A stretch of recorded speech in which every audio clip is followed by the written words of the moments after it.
everyone, I'm Abby Sharp. Welcome back to Abby's Kitchen. Due to the positive feedback we received from the last video reviewing what I eat in a days from TikTok, today's review is going to be discussing all of the diet and weight loss tips that we find on the app. A lot of you requested this type of video as a way to dig even further into TikTok's toxic diet culture. However, this time, I thought it would be beneficial to contrast some of the less helpful videos with some more positive content from genuinely worthwhile creators that I found on the app, many of whom actually also have channels here on YouTube. Therefore, we will be reviewing 3 problematic weight loss advice videos and 3 more moderate recommendations. But before we get into things, a few very quick disclaimers. Number 1, the information in this video is for entertainment and educational purposes only, and you should always speak to a healthcare provider about your unique healthcare needs. Number 2, please be kind in the comments, both here and on the TikTokers' channels. Let's keep this a supportive space. And number 3, a trigger warning that some graphics and discussions may be disturbing to some of my viewers, so feel free to skip this video. And finally, folks, don't forget to subscribe to this channel and ring that little bell so that you never miss out. I also want to note that while I do believe that anything you publish online is fair game for scrutiny, and influencers, even unintentional influencers, need to take responsibility for the content that they put out there. However, I've decided that since I am unable to really determine the age of a lot of these users on the app, and some may be minors, I will be blurring out the usernames in the clips and focusing on reviewing only their recommendations. Now that that has all been said, let's take a look at some of the really, really dangerous misinformation that I found on TikTok. I'm gonna be honest, doing this research made me feel really stressed, kind of triggered, and a little sad, just knowing that while I may be able to navigate some of this content, so many young users of the platform will not. So let's start with what I'm going to call Exhibit A.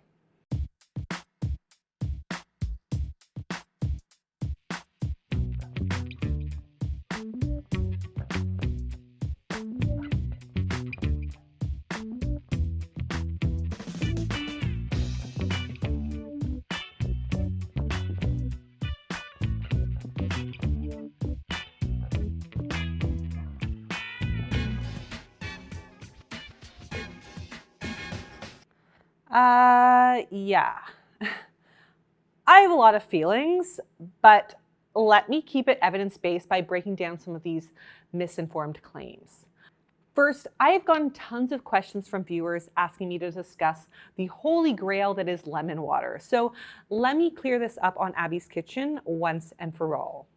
Lemon water cannot magically make you lose weight.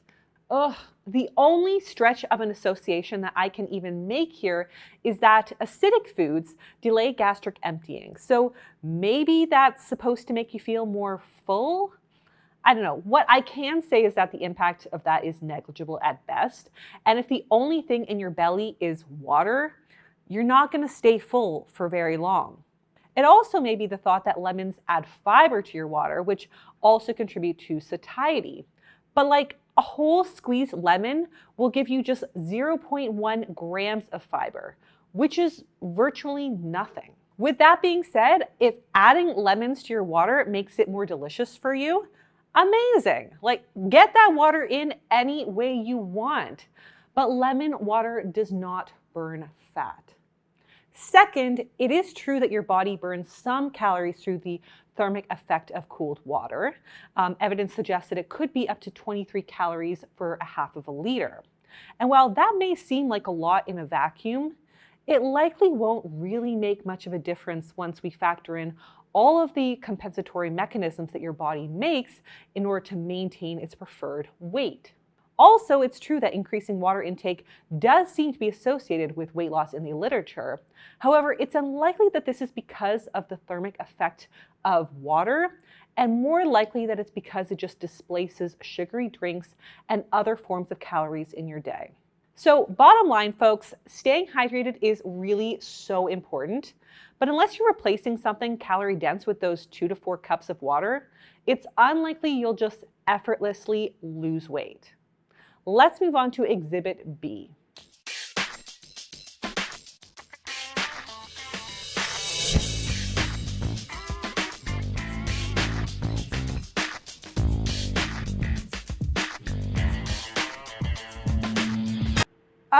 Okay, well, before we even get into the recommendations made in this video, I have to say that the title is already setting off a bunch of red flags. Losing 5 pounds in a week should never be your goal. That is too much, too fast, period. Healthy weight loss guidelines generally recommend losing between 1 to 2 pounds per week max.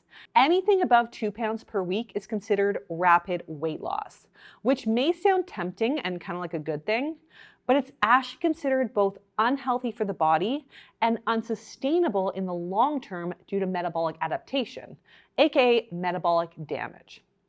As for the recommendations themselves, yes, it is usually advised to drink a lot of water and consume fewer calories from sugar-sweetened beverages. Not only do these drinks add calories and not a whole lot of other nutritional benefits other than maybe juice, but research suggests that eating foods in their whole form as opposed to their liquid form is more physically satiating and emotionally satisfying. Having said that, I do believe that in order for weight loss to be sustainable, it has to be realistic. And if having a cocktail or a glass of wine on the weekend gets you through another week, I think it just needs to be worked into the plan somehow. What good is losing 5 pounds in a week if the next week you're just going to go on a booze bender and gain it all back and then some? Next, don't even get me started with the cutting your portions in half. Do you really think it's sustainable and realistic to cut calories in half overnight? Never mind, you think this is advised from a metabolic health perspective? No. That would mean going from a healthy 2,000 calorie diet to a paltry 1,000 calorie starvation diet. That is not going to do your health or your physique any favors in the long run. Ugh. This is why we should not follow advice from TikTokers online. Lastly, running for 10 minutes is not a bad recommendation for general health, as we know that exercise, and really any exercise, has health-promoting benefits for our heart and for our mind.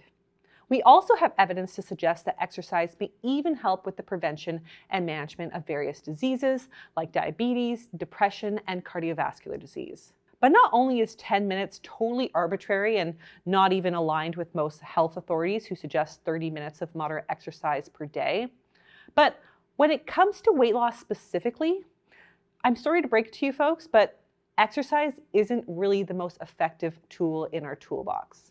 Research suggests that unless you are like legitimately Michael Phelps, we're likely to only be able to burn off about 10 to 30% of the calories that we obtain from food.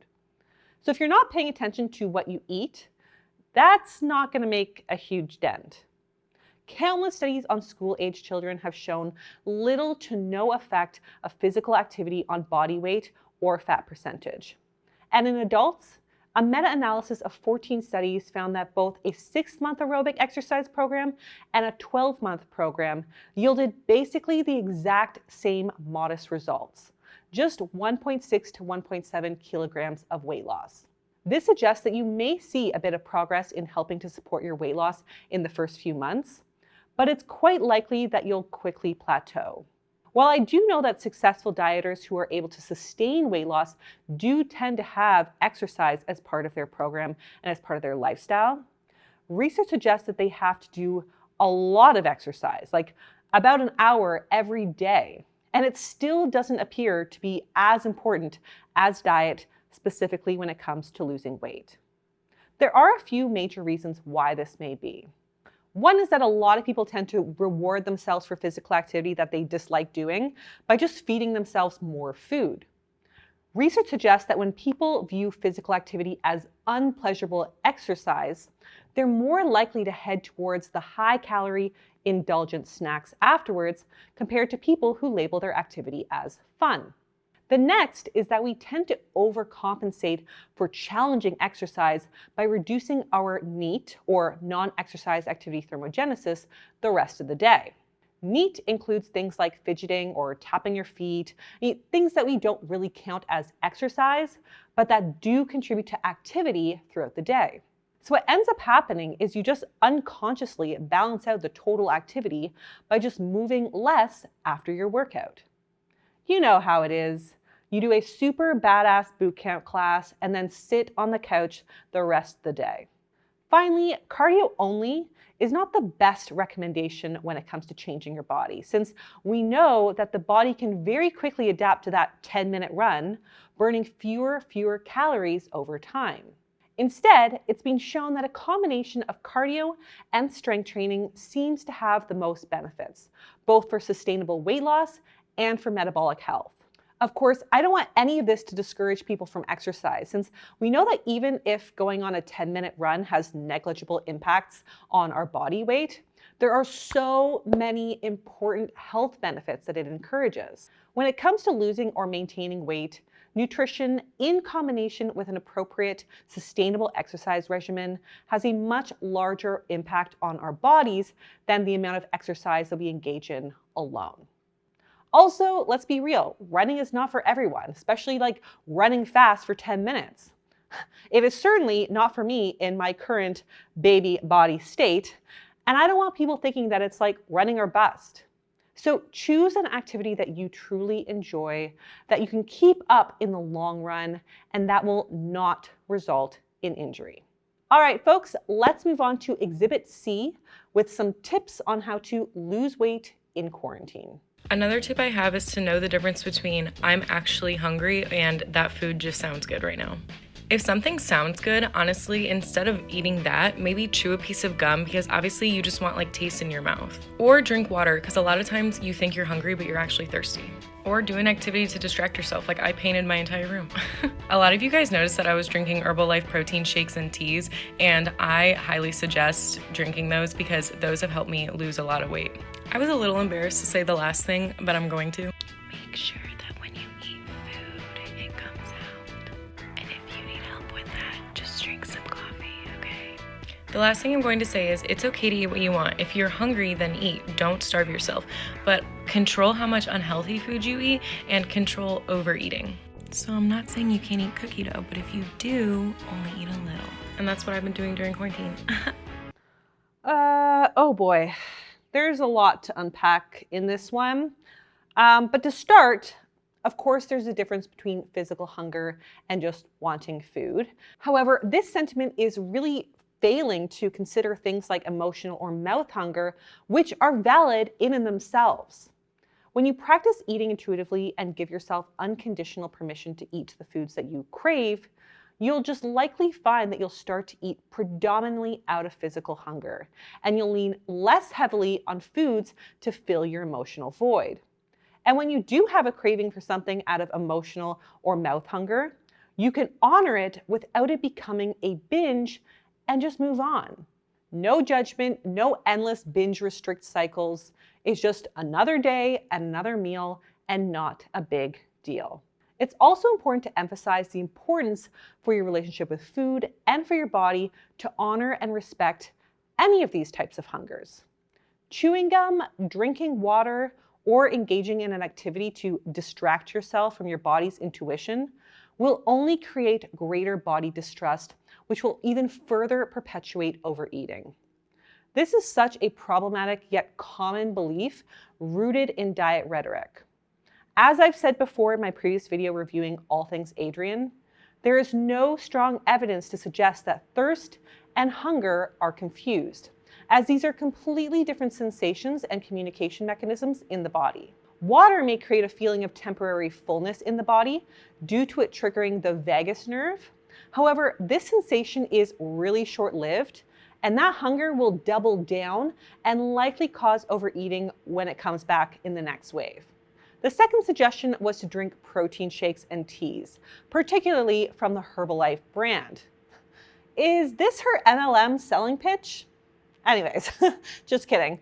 But I did have a look at the Herbalife products that she suggested, and they appear to include a whey protein powder and an herbal tea concentrate.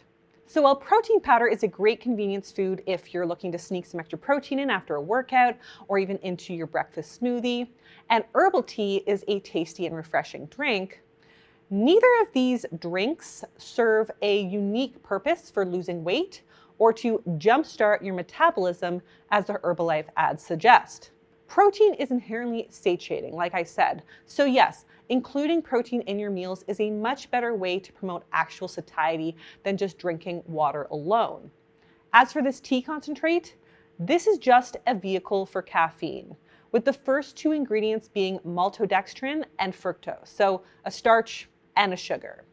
Caffeine in normal amounts, aka not enough to give you like a heart attack, has not been proven to increase metabolism long enough or strong enough to have any big effect on weight loss, period. But drink enough of it and you might just drop a few lbs in the toilet, if you know what I mean, which brings me to the next suggestion to make sure your food comes out. This TikToker recommends that we use coffee to get things moving along, aka laxatives 101. Now, I just want to flag that this is a triggering recommendation in and itself, as engaging in laxative use, both natural and medicinal, is often a core focus of those struggling with disordered eating. I'm not saying that this TikToker is struggling with disordered eating herself, as using coffee as a laxative has become, unfortunately, quite normalized in our society. But for her viewers, I will say that it can perpetuate some very problematic thoughts. Now, of course, regular bowel movements are really, really important. But if you're needing to rely on coffee and other supplements to get yourself to go, there might be bigger issues that you might want to address. It's also important to note that constipation is a common side effect of undereating. Significantly low caloric intakes are often related to decreased GI motility, slowed GI transit times, and improper functioning of the colon. All of these issues are likely to result in brutal constipation, which is why we often see dieters rely on coffee and other laxatives to get themselves to go. In fact, one 2015 study assessing the effects of undereating on GI symptoms found that participants were only able to relieve their chronic constipation when they restored their weight and started getting in adequate calories. So a better suggestion might be to eat enough food. Make sure you're getting in plenty of fiber-rich fruits and vegetables, whole grains, legumes, nuts, and seeds, drinking enough water to move that fiber through your bowels and to move. End of story. This video finishes off with a disclaimer to make sure that you're not starving yourself. Now, while I don't think that this TikToker was giving people advice to explicitly starve themselves throughout this video, I would argue that this last statement here is pretty contradictory to everything else I just witnessed. It's kind of like how I pointed out in Blogalotti's video, how a lot of YouTubers and influencers will use these empty anti-diet statements to soften the obvious heavy diet advice that they promote. She also shares that if you're going to eat unhealthy food, to just eat it in small amounts in order to stay in shape. Now, I am not going to say that portions are not important and that it doesn't matter if you eat a box of cookies or just one cookie. But a lot of people who are engaging in all of these other suggested extreme diet hacks are not going to be able to just eat it in smaller amounts. Restriction at this level is a setup for a binge, and it has nothing to do with a lack of willpower. There is absolutely room in the diet for unhealthy foods, whatever that means. But the only way one will ever be able to comfortably and happily resist eating a whole sleeve of Oreos in every single sitting is if they're not dreadfully deprived the rest of the time. So while there is no shortage of misinformation on TikTok and a lot of potentially dangerous health and wellness tips, with some very serious searching, I was able to find some more moderate content as well. So let's take a look at this first piece of moderate weight loss advice we'll call Exhibit A. Hey, shh, dude, no. You gotta go like, oh, okay. Wait. My words float on the sound. Okay, so this dietitian's first suggestion was to fill half of your plate with veggies. This is a great piece of advice and one that I also recommend all the time, not just for weight management, but also for general health. Aiming to fill half of our plate with veggies adds a lot of satiating fiber to our meals while also adding tons of nutritious antioxidants. It also does not have to be extreme or excessive. We're talking like 1 to 2 cups of veggies depending on what you're having, not 2 mountainous bowls like we've seen a lot of influencers and YouTubers promote. I also appreciate that this piece of advice adopts a mindset that focuses on what we can add to the diet as opposed to what we can take away or restrict. Next piece of advice was to aim for 10,000 steps a day or to exercise. So first of all, I don't think that we really need to obsessively track our steps, and I often would recommend against this to prevent fostering a rigid mindset towards exercise. I actually did a whole video on how the Fitbit made me less fit if you want to check it out right here. Also, as we've already established, exercise alone is not the best way to lose weight due to all of the adaptive measures that our body takes. However, I do appreciate that this dietitian suggests more low impact and low intensity exercises like walking, which may be more accessible for people to get into than signing up for a Daily Berries bootcamp. A lot of the success of exercise for weight loss comes down to enjoyment and sustainability. And like I said earlier, if you are running at full speed for 10 minutes and hating every second of it, only to pull back on your non-exercise activity throughout the day, or to reward yourself with some kind of high-calorie bar or snack that you're not even really hungry for, you likely won't see it impact your weight.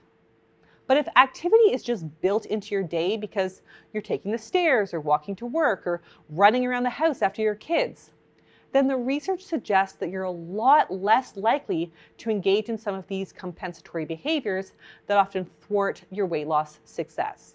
So bottom line, folks, exercise to complement your diet, choose activity that is enjoyable and sustainable for you, and do it predominantly for health benefits, not for weight loss.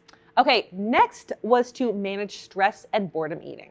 So emotional eating is normal, but when eating becomes our only coping strategy, it's really important to reflect on the stresses in our life and what may be triggering some of these instincts. I have a whole video on dealing with emotional eating that you can check out right here, but I do recommend trying to employ some other tactics like calling a friend, going for a walk, getting adequate sleep, and speaking to a therapist if you're finding yourself constantly reaching just for food when times get rough. The next recommendation was to only eat one processed food per day. So I understand the limitations of TikTok. There really isn't a whole lot of room for context. So let me give it to you instead here on YouTube. Processed food does not equal bad food. In fact, processed foods would include things like baked bread, yogurt, almond milk, nut butter, and canned fish. What this RD might have meant is ultra-processed foods, which would include things like chips and cookies and candies and soda and fried sandwiches and things like that. Even still, I don't think we need to demonize these foods. But because these foods do tend to be lower fiber and higher in added fat, sugar, and salt, it does make sense that we may want to reduce the proportion of these foods in our diet when our goal is to lose weight. And finally, no cheat days. You know I'm on board with this. Cheat days tend to perpetuate a strict all-or-nothing mentality around food, where being good all week by restricting the things that you love earns you the ability to eat all the bad foods that you really, really want. Often, when we feel so deprived, we can't help but binge and overeat, which then forces us back into heavy restriction and lockdown the next day. This undereat-overeat cycle not only doesn't feel good to our body, but also makes it very hard for us to trust our body and to trust food.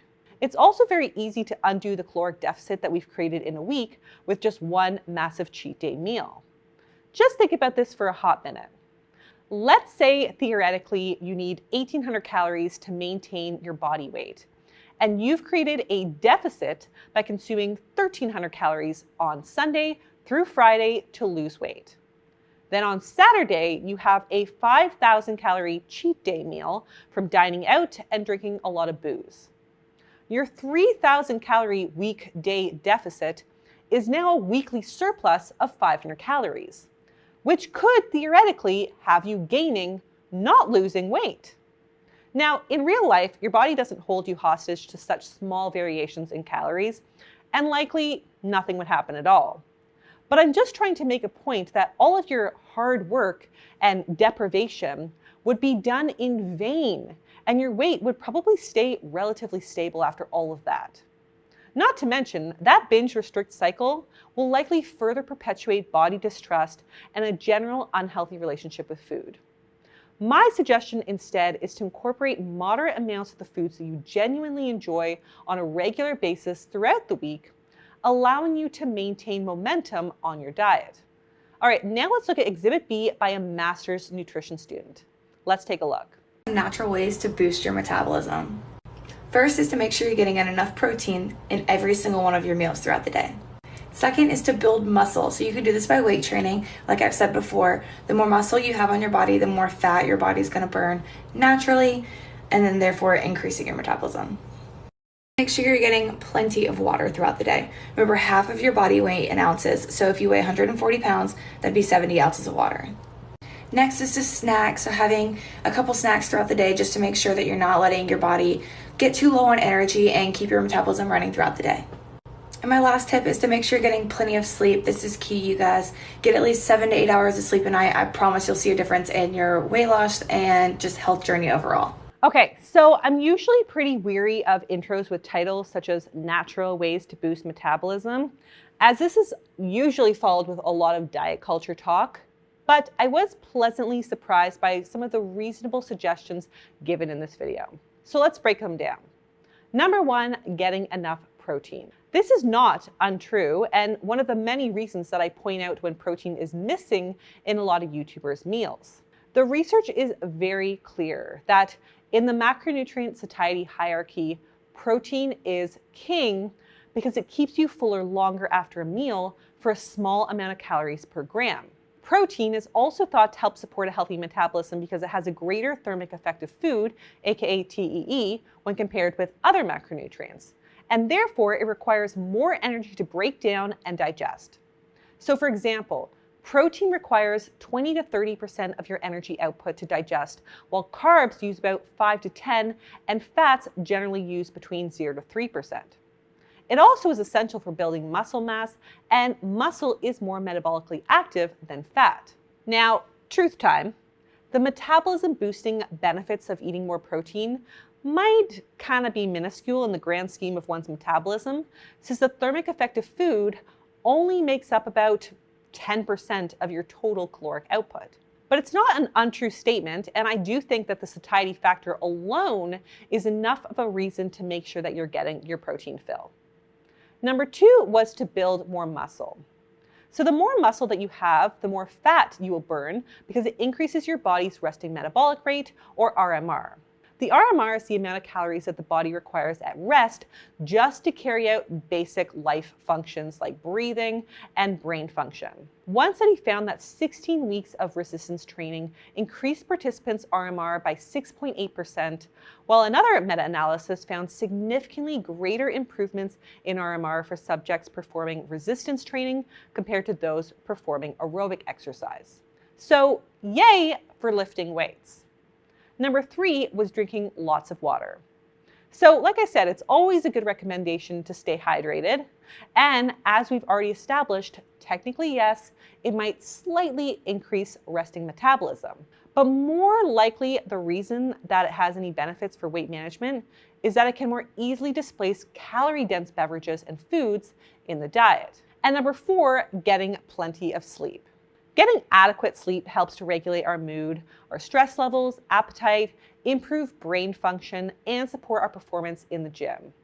There's also evidence to suggest that the hormone that controls our fat cells and hunger regulation can become disrupted without adequate sleep. One 6-year prospective study examined the effects of oversleeping and undersleeping, and they found that sleeping just 5 hours or sleeping more than 9 hours a night increased the risk of a 5-kilogram weight gain over 6 years by 35% and 25% respectively. Some of this may be related to the use of a lot of blue light at night, which is the wavelength emitted by a lot of our electronic devices. So research suggests that blue light tends to suppress our natural melatonin levels, which in turn has been shown to play a role in regulating our weight. So if the goal is to lose weight, we do not want our melatonin to be suppressed. There's also been a lot of research observing the ways in which sleep deprivation alters our appetite through increased ghrelin, which is our hunger hormone, and decreased leptin, which is our satiety hormone. In fact, I have a whole blog post on sleep and weight regulation that I will link below, but the bottom line is rest is key. Okay, let's finish off with another RD TikToker that we will call Exhibit C.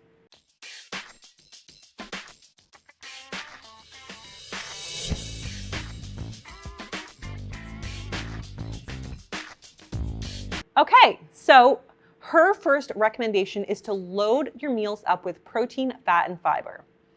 You guys know I love this, right? I mean, if you're an avid Abby's Kitchen watcher, you know what I call this, the hunger-crushing combination.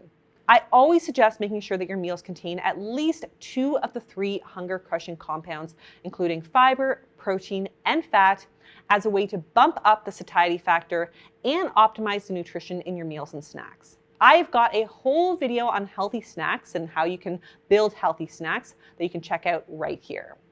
But all of these compounds have scientific reasoning as to why they support keeping you feeling satisfied for longer.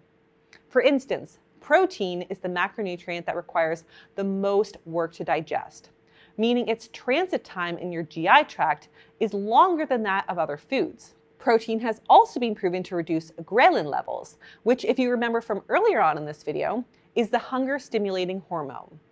In addition to protein, I also suggest including fats and fiber in your snacks and meals. This is because fats are actually the strongest inhibitor of gastric emptying, also staying in the stomach longer, therefore keeping you fuller longer.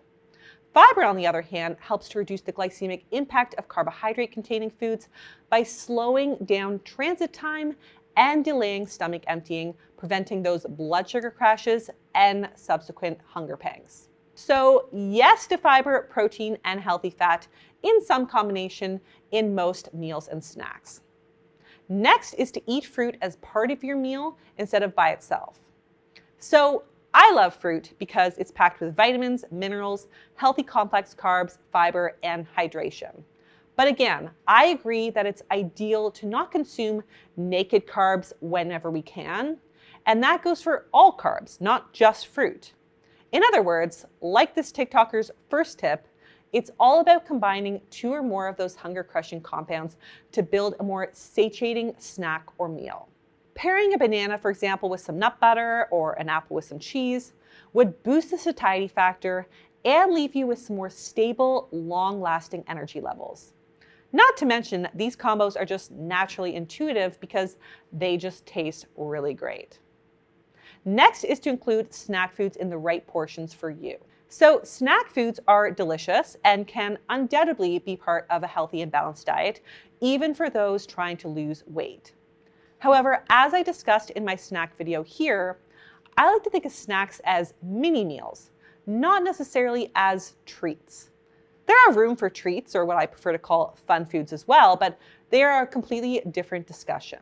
While everyone's snacking needs will be different, and you may prefer to have many moderate-sized meals throughout the day instead of 3 big meals plus snacks, generally speaking, most people will want a snack that's between 1/4 and half of the size of their formal meal. So trigger warning, I'm going to talk some numbers, but let's say your dinner is 600 calories as a very theoretical example. That may mean like 150 to 300 calories for a snack. Again, these are just examples, not rules, so choose a pattern of eating that works best for you. Next is to eat real desserts instead of low-calorie ones to feel satisfied. Yes, I love this advice. When embarking on a weight loss or health journey, a lot of people will turn to low-calorie or diet options of their favorite foods as they feel as though this is what they're allowed to have. However, depending on the food and the brand, often these low-calorie options tend to be bland, chalky, and lacking in what I call the satisfaction factor. Never mind being filled with additives and artificial sweeteners to compensate for their lower calorie content. What often ends up happening is that we go on what I call the satisfaction hunt. We want the cookie dough ice cream, so we eat the halo top. That doesn't satisfy, so we grab a bag of mini rice cakes. That isn't what we want, so we eat a slice of bread with jam. That doesn't help, so eventually we cave and eat the whole pint of Ben & Jerry's. Had we just allowed ourselves a moderate portion of the food that we really wanted, we could have probably avoided a lot of those unsatisfying calories and a tummy ache. A lot of people also fall for what I call the Diet Coke effect, where they assume that just because something is labeled as healthy or diet or light, that they can eat it in excess. And in the end, often they eat more calories than had they just enjoyed a moderate portion of the food that they actually really like.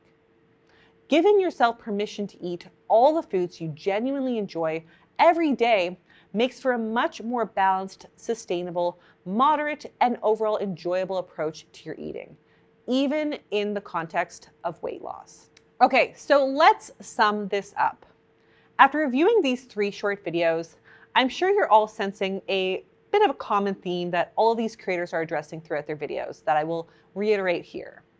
Healthy and long-term weight loss can never be fulfilled using fads, detoxes, starvation, and restriction. Sustainable weight loss can truly only stem from positive and reasonable measures such as adequate nutrition, appropriate amounts of joyful exercise, and not feeling deprived. A lifestyle can only be successful in the long term if it is truly that. Something that you can see yourself doing for the rest of your entire life. There is no secret pill, magic potion, or detox when it comes to weight loss. And while I acknowledge that our body's preferred settling point can make it really hard, I do believe that sustainable weight loss is possible for some people if the behavior changes that they're making still support one's happiness and make them feel good. Once we get into excessive rules and restriction, we have crossed that line, and the likelihood of us keeping it up for any measurable amount of time is nil. Also, FYI, engaging in yo-yo dieting or weight cycling is a hell of a lot more dangerous and more detrimental to our health than just staying at a higher weight. I don't know about you guys, but I can speak for myself when I say that I most definitely could not go the rest of my life eating diet products, cutting out carbs, or drinking weird detox teas in order to maintain a certain lower weight. If the weight you're trying to maintain requires some really extreme measures and deprivation in order to be sustained, it's a really good sign that it is not the healthiest, happiest weight for you. As for all the problematic advice we've seen, on one of the videos I watched, there was a very telling statement that I think sums up the reason I'm even doing this video today. It said, "I saw this on TikTok and I wanted to try it myself." The content that we put on the internet is for everyone else in the world to see, assuming you have a public account. While viewers include people who are able to write these types of videos off as harmful or BS, it also includes those who are more vulnerable to internalizing the recommendations and interpreting them as valuable health advice. As someone who's fallen victim to the traps of diet culture in the past, well before we even had Instagram, it's really scary how readily available this information is now today. While I see a lot of problematic content basically everywhere I look, I think TikTok is a particular hotbed due to its largely young age demographic. Of the 800 million TikTok users worldwide, over 25% are between the ages of 13 and 17, and nearly 3/4 of the app's users base are between the ages of 13 and 24. Unfortunately, this age demographic coincides with the peak age for developing an eating disorder or disordered eating. All of that being said, I can't blame the TikTok users I've critiqued here, as they themselves are victims of diet culture misinformation. And when something is so deeply ingrained in our culture, it's really hard to escape. All I can suggest is to be mindful of the content you create, share, and consume on the internet. And if you are a creator, please acknowledge that all types of people in varying stages of their health and wellness journeys are able to access and be affected by what you put out there. And on that note, while we definitely looked at some more positive content today, I will personally be deleting the app again until I hear that there's some better management and increased regulation for the types of potentially triggering pieces of content that I've seen on TikTok. Or I guess until you guys tell me to make another video about this crap. So if you liked this video, please be sure to give it the thumbs up, leave me a comment below about what you want to see me review next, subscribe to the channel, and I will see you next time on Abby's Kitchen. Bye!